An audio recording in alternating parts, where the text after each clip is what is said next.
What's going on, guys? Welcome back to the Rantin Review Pro Wrestling. We've got an interesting topic today. We're talking about secondary championships in pro wrestling.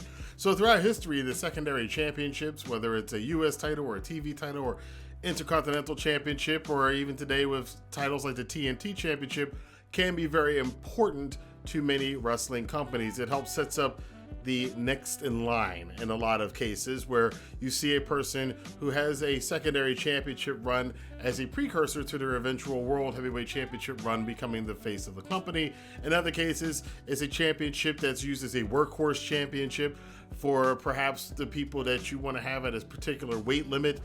Some junior heavyweight championships and cruiserweight titles at times can be considered secondary titles, or it's a way to give a person who's a mega star, who you don't want to be the world champion at the time, a championship to defend. So you kind of get a dual top tier guy having title defenses at the same time. We're going to cover some of the best of those over the last 30 years in pro wrestling amongst a couple of different federations. But I want to remind you guys, this being YouTube, if you guys are interested, you can be a champion by hitting that like button, turning it blue or black. And while you're down there, you might as well hit the subscription button and the notification bell and all that good stuff. It helps the YouTube algorithm, yes, that magical YouTube algorithm that we all chase after. It lets other wrestling fans know about this video. I appreciate it very much. And now let's get on to the list. Okay, I'm gonna tell you guys right now, there are gonna be some surprise names on this list. One of them is the one I'm gonna start out with, the Total Package Lex Luger.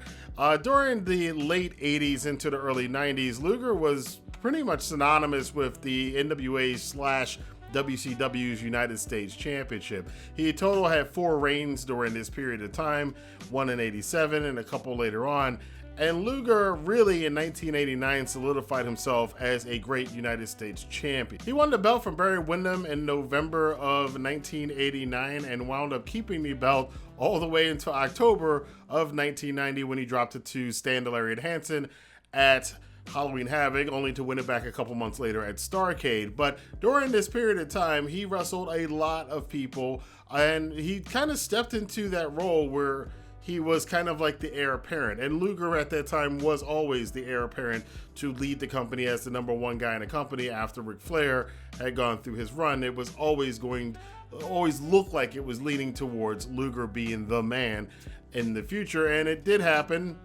Didn't quite work out the way anybody thought it would work out, but at this period of time, him being U.S. champion and defending with great matches against the likes of Brian Pillman and Sting and Barry Windham and so on and so forth, Luger and Ricky the Dragon Steamboat on top of that, Luger really established himself not only as just a champion, but he was kind of on par and brought that U.S. Championship a little bit on par, or closer on par, with the NWA World Heavyweight title at the time. Another person we want to consider here is Jushin Thunder Liger, who back before there were secondary singles heavyweight titles in New Japan Pro Wrestling, it was the World Championship and it was the Juniors Championship. And a lot of what Jushin Thunder Liger did during this time frame, multiple reigns as IWGP Junior Heavyweight Champion, and the matches that he had helped establish him as an international star, and also helped establish New Japan's junior division as being one of the best in the world up until this day. You can't talk about secondary champions without talking about Macho Man Randy Savage. 14 months as the Intercontinental Champion,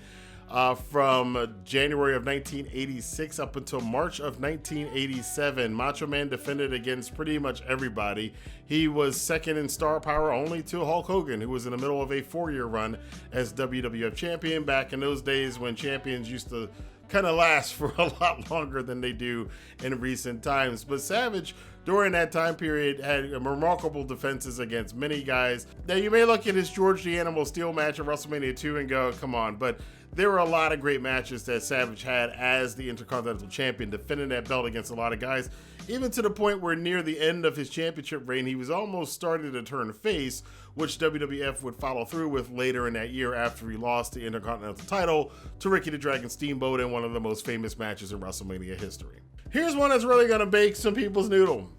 John Cena, a good secondary champion. Yeah, I got to put it in. John Cena, I believe it was around the mid-2010s, I should say, that John Cena took on this United States Championship Challenge. Cena would defend that title against a whole bunch of different stars that we didn't think we'd normally see him wrestle against in that US challenge, including Kevin Owens and Rusev, amongst a whole bunch of other people. Sami Zayn was in it when they were both coming out of NXT, and it really was one of the few times in his career where I was very impressed with Cena, not only on the fact that he would use this opportunity to bring new stars to the general WWE universe up from NXT, but he also had some damn good matches during his time period. It's some of the best in-ring work that we saw out of Cena was during that US Challenge series. Now, this is a little weird one because the person that has the championship really didn't want to have the championship, but Tetsuya Naito in New Japan during the mid to late 2010s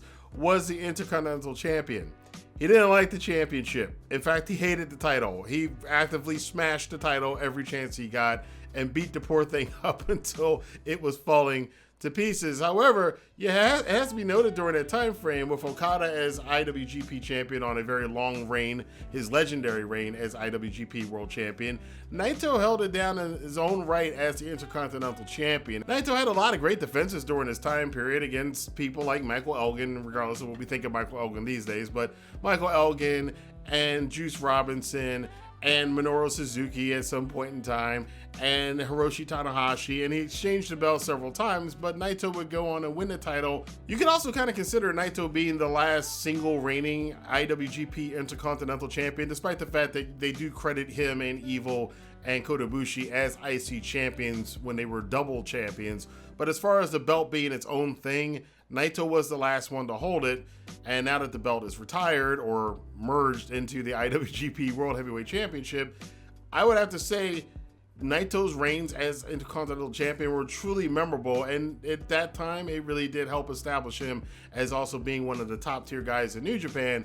Somebody else is a little bit more associated with that championship, but we'll get to that in a bit.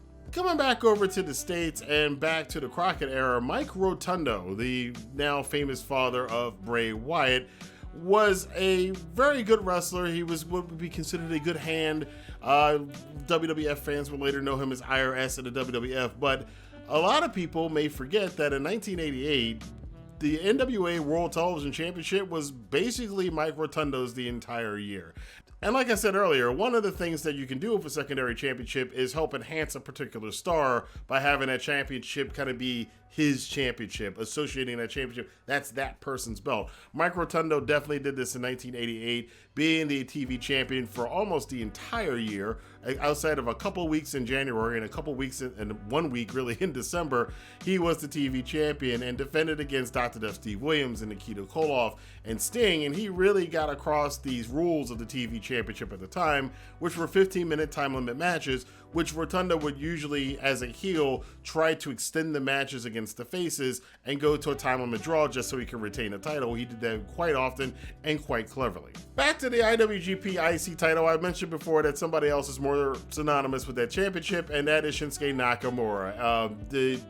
The belt was known as Shinsuke's belt. A lot of people still call it Shinsuke's belt because of all the people that have ever held that IC title, Shinsuke Nakamura's reigns felt like a world championship reign. And even though he was not able to be the world champion during Okada and Tanahashi's exchanging of the title, and then later AJ Styles coming in and winning, meanwhile, Nakamura was holding it down with the IC title. He dropped it to a couple of people like Bad Luck Fale, but his multiple reigns as IC champion was pretty much saying Shinsuke's as good a star as to be a world champion, but right now he's going to elevate the IC title, and this title is now synonymous with him. I would have to say that Shinsuke Nakamura is probably going to go down in the brief history that the title had as the greatest IWGP Intercontinental Champion of all time. Back to the US Championship, I'm going to throw in Ravishing Rick Rude. This is another one that a lot of fans may forget about, but in the early 90s, Ravishing Rick Rude made the jump back and forth between WCW and the WWF. On one of his returns to WCW, he came in and very quickly asserted himself, becoming the WCW United States Champion, and one of the best little plots of him coming in and going after Sting very early on. But he held that belt on and off for a long time, had some fantastic matches against Ricky Steamboat and Dustin Rhodes and a whole lot of other talent in WCW, to the point that a lot of people considered Rude's championship reign to probably almost be a little bit more prestigious than, despite the magnitude of the stars, than what Vader and Sting were doing with the World Heavyweight Championship at the time. The next one up is Rob Van Dam, and known not for his Intercontinental Championship reign in WWE, but for his TV Championship reign in ECW, which went on forever and ever and ever, and had a ton of great matches in it.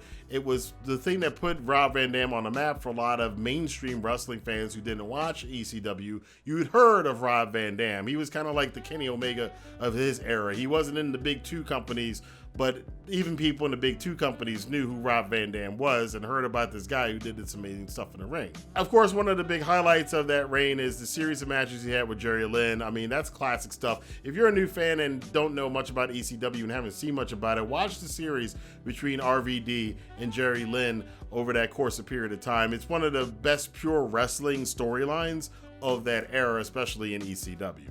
And the last guy on my list, how am I not going to mention this guy? Bret the Hitman Hart, as WWF Intercontinental Champion on both of his reigns, has some of the greatest matches of all time. So the British Bulldog match at SummerSlam obviously was a fantastic one, and tons of other matches up and down the line with Shawn Michaels, a bunch of guys on the roster. When he won the first championship from Mr. Perfect, which is a match that I'm probably going to be reviewing on my Patreon channel pretty soon. That was the beginning of a fantastic series of matches that Bret had as IC champion, which led a lot of people to believe that he could carry the WWF Championship, even at a time when guys like Bret Hart were considered small compared to the behemoths that would hold the WWF Championship, everyone except for Macho Man. But a lot of people said, well, if anybody under 250 could hold the championship in the WWF, it could be the excellence of execution, Bret Hart. And of course, over time, Bret Hart would become a multi-time WWF World Champion, having excellent matches there, especially his first title reign, which felt like an Intercontinental title reign, but he was the World Champion, so it was an interesting juxtaposition there between the two belts, that the guy who was holding the belt wrestled more like an Intercontinental Champion than a typical WWF muscle-bound power wrestler world champion at the time. But again, he's part of the evolution of the business. But those are 10 wrestlers and 10 championship reigns of secondary champions that I think you guys should be aware of. If you're not aware of them, definitely go check out some of these guys and some of their matches from their title reigns in those time periods. Of course, this is just my opinion. Your opinion is probably different, and some of you guys are probably watching other champions in AAA and British wrestling before the 1980s when I came into wrestling. So let your voice be heard in the comment box below. Who are some of the best secondary champions and some of the best secondary championship reigns, in your opinion, throughout the history of pro wrestling and sports entertainment? Don't forget to, I've got some goodies down in the description box for you guys. If you want to get some free stocks, some free crypto, or some free trials of Amazon Prime or of Audible, you can get them down in the description box below. So check down there and get yourself some free stuff. Until next time, I will see you guys for more news and countdowns here on the Rantin Review Pro Wrestling. Have a good day.